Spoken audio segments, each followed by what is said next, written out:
And we are back with the first quarterfinal match of the tournament. It's going to be Team Navy versus the MKE Hokages. The Hokages are on the blue side, whereas Navy is on the red. First up, we are going to be seeing a ban, hopefully, before this timer runs out. And ends up banning Vi. Okay. I don't really know if that really tells you too much about what's going on. That doesn't really reveal a lot of plans. Maybe they're looking for, it seems the other team is targeting jungle bans as well, which is going to be interesting because usually we see a lot of bans directed towards mid lane, a lot of Syndra bans especially, right? And then some targeted towards certain supports. And Darius usually. Yeah, but in all honesty, I could understand the Hecarim support or the Hecarim ban because he's been pretty terrifying in most of the matches he's been playing in. His maneuverability around obstacles has been pretty great in a lot of instances, and his ability to kind of dive the back line, especially during team fights, especially in places where they thought they were safe, that's been pretty important in the tournament today. Absolutely. And the Camille ban out because when you get to this higher team play focus, with Camille having that massive pick range, it is so helpful to make it so you don't have to worry about that threat of, her picking out someone from halfway down the lane. Right. And Graves was also another good ban too, just because you don't want... We've seen some pretty great Graves play today too. We really have. And you don't necessarily want to have to worry about that. The Castellan ban, I feel like, was targeted towards their mid laner, so we'll have to see what happens. And for the first time ever, at least that I've seen, and I've been a part of in terms of casting, Lulu got through. Yeah, we've seen Lulu get through in some of the previous games, but people didn't pick her up as they were more targeted towards very high damage and tank supports along those lines. We're seeing a Rumble top, and that could be indicative of possibly an AD mid laner that is being held onto for the for Navy, but we have yet to see any confirmation of that. It does strike me as strange if they were doing an AD mid laner, yet still banned Kassadin due to the strong effect that AD mid laners actually have against him. But it seems they are going to be locking in Brand for support, it seems, based off the summoners. Yeah, and it also looks like we're gonna, if they pick Ivern, that's gonna be pretty much, I could see them going along the lines of like a protect a puppy type of comp, because with Ivern and Lulu's shield on whoever happens to be going in, it's gonna be really close to impossible to kill them. So, are you saying that with Ivern and Lulu's shields, with the protect the puppy style comp, we're going to be seeing a Pugmaw skin appear? Maybe we might have to see that, because especially if they pick a Nautilus, that is huge as far as defensive lines go. Right. At this point, I'm kind of worried that they might not necessarily have enough damage to actually. A Shen. That is a little much.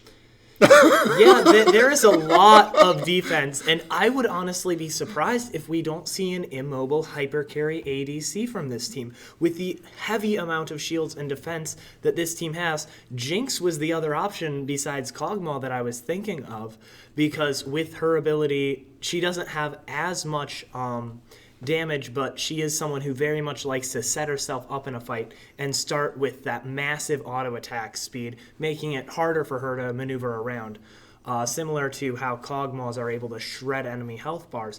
But it is going to be interesting because we haven't seen either the mid or the ADC pick for the blue team, and they will have to go some very powerful picks in order to ensure that they're going to have enough damage. Right. The only other person I can think of that might actually fit that might be Vayne. But we'll see. It looks like Navy has picked up Elise and Draven, so Is this an Urgot hover or a pick? I'm guessing hover. For a second, I got really excited because I was like, if they pick Urgot, that's another shield, especially on top of the ADC. But Yeah. it looks like they might be picking up the Kog'Maw. And Yasuo working with Ivern and Lulu would also probably be really, really good. And in all honesty, that would actually make up, I think, the damage that they would have been missing by going that shield and tank heavy. Absolutely, but I would say they probably need a more potent damage source in mid lane than a Vladimir. But again, the enemy team has not drafted any straight tanks. The heaviest tank they have currently is Rumble and Elise, both of which can easily be burst down by something like a Kog'Maw. Actually, I think that is absolutely a protect the puppy comp, and a Vladimir actually does kind of make sense. If I'm not mistaken, if you ult with Vladimir over a group of people, That is correct. they take a Bonus percentage in damage. right. So because of that, if Kog'Maw starts to spread his damage around and is able to hit everyone and get all of his maximum attack speed out, it is going to be pretty much a massacre if they aren't able to get to him. And with that number of shields and that amount of just peel Yeah. for Kog'Maw, this is not shaping up to be a good situation for NAEVI. If they aren't able to get through to Kog'Maw and stop him early game, mid game is not going to be their strong suit in the least bit. Absolutely. It seems like we are having a Braum support, which will provide a defensive line with his shield to absorb a lot of Kog'Maw's potential damage that it'll try to put onto the team, especially when he ends up picking up that Runaan's Hurricane. We're seeing a Brand mid, which is against a Vladimir. So that will be an interesting matchup, as if Vlad is able to have his pool up at the right time, he will be able to undercut the majority of Brand's 3-hit massive burst damage. Right. But on the other hand, if Brand does land it, even against a champion that will build more MR and sustain as Vladimir, that is still percent health damage that does massive chunks onto whoever your lane opponent is. Right. So this is shaping up to be a really interesting really interesting game. I haven't seen a Protect the Puppy comp in quite some time, so this is I like what they're doing, and I'm really interested to see if they can actually pull off that team comp the way that it needs to be pulled off. NAEVI is gonna have some work ahead of them. If any of those guys even starts to get ahead, it's going to be that much more difficult to kill Kog'Maw in the future. That is completely correct. And one of the things to note is they did draft an Elise jungle when they started getting the feel for what the enemy team was drafting. And to me, this says they are definitely going to be trying to take that Elise. And with them being on the red side, that means Kog'Maw is on the blue side, making more gank routes available for that Elise to try to come in.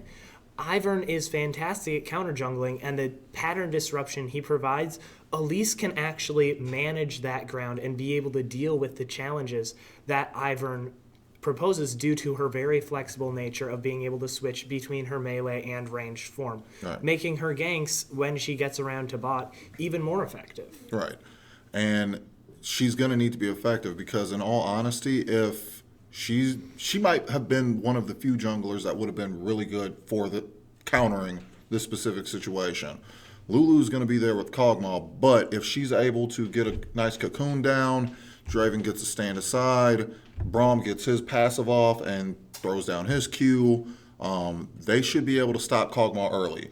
Absolutely, especially with that Draven. That is such a power pick into their comp because Draven's early game is essentially among ADCs uncomparable with the amount of damage he can do with his empowered Q spinning axes ability. Right. However, one thing we haven't yet talked about is the top lane matchup with Shen and Rumble. Right. That is a very interesting one, as the Shen will very much be trying to shift into a split push role as the game progresses, because if him and Vladimir can end up pulling off to the side with Ivern and Lulu protecting the Kog'Maw mid, they could actually run a very effective 1-3-1 comp, something that NAEVI would have a very hard time countering with only one possible split pusher. Right. And that's also kind of interesting that you brought that up. There's two they have two different routes that they can take. They can go the 1-3-1 split push route, or they can go the protect the puppy route. Having a team that allows you to have multiple win conditions rather than just one single win condition based off your team comp is kind of proof of someone actually putting some thought into their team composition. So the MKE, the Hokages definitely did a little bit of work. They definitely have a pretty strong idea, I think, of the things that they kind of want to accomplish. So we can tell based off that they're going to have they're going to be pretty flexible in terms of their strategy. Navy is going to be kind of looking more for a standard type of win. So we're going to be seeing lots of team fights, lots of trying to pick people off. So we'll have to see who manages to get their strategy off the best, especially in this kind of critical situation in the tournament.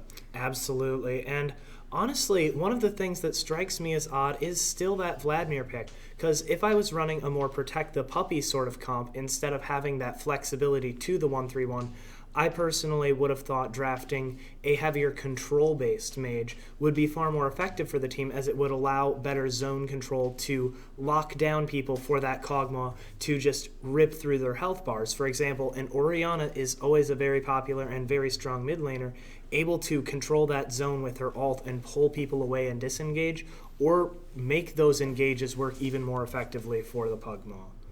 That actually would make a lot of sense, especially combining that with Ivern, where if he lands a Q, everyone gets within attack range. So that pretty much means she throws the ball on whoever is a melee attacker. They go ahead and get ulted, or they get shielded. They go in, she ults, Kog'Maw pretty much finishes up everything, and then they go from there. So it's going to be... I kind of wonder why they didn't necessarily do that, but at the same time, I can kind of see why they picked the Vlad again. Like I said, it's more of a damage amplification situation. Yeah. And they also wanted to kind of have someone who could throw a lot of AP damage out, because right now, if they went with the Orianna, they might have had a less of a priority in terms of people trying to build MR. Because it just turns out to, if you get caught by Orianna, that's pretty much just it. But with Vlad, you kind of have to keep that in mind. Like, that damage is always going to be there.